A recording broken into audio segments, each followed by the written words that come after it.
ও বাবা লে, অতিরিক্ত ব্যথা। না না না কিছু করবো না আমি তোমাকে। ওই ডানাটা ভাঙা, ওই যে কি ব্যাপার, কেমন আছো এখন তুমি?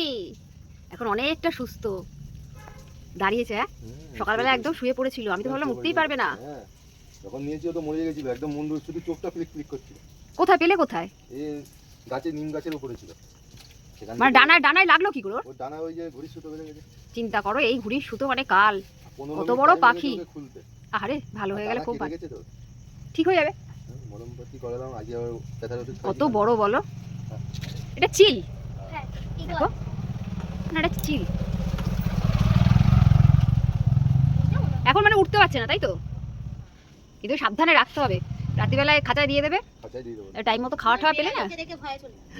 ইয়ে, ওটা একটা কালো সাদা বিড়াল আছে না, বিড়ালকে ওটা মেরে দেবে এসছে। তো, বিড়াল মেরে দেবে। হ্যাঁ বাবা, ওদের যা, ওই দেখছো না তুমি, ঠোঁটটা দেখো না, একদম এরকম বাঁকা আংটার মতো, আর চোখ দেখো পুরো শিকারি চোখ, এরকম করে ধরছে তো, মাংস মাংস টেনে নিচ্ছে পুরো। শিকারি চোখ একদম। না বাবা, ভালো হয়ে যায়। দাদা, যাক, একটা ভালো এটা কাজ কিছু হয়েছে। বাঘ।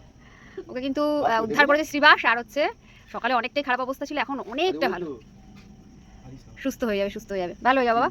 চিনি নাকি ভাই? হ্যাঁ, ওই ইয়েতে ঘুড়ি সুতো আটকে গাছে আটকে। এই ঘুড়ির সুতো, সত্যি কথা, কি আর এক সুতো সকালবেলা আসলো, আগের ছিল তাও মাঞ্জার বুঝতে একরকম, এখন ওই লাইলনের সুতো যে কত পাখি ভাবে জখম হয়ে যাচ্ছে।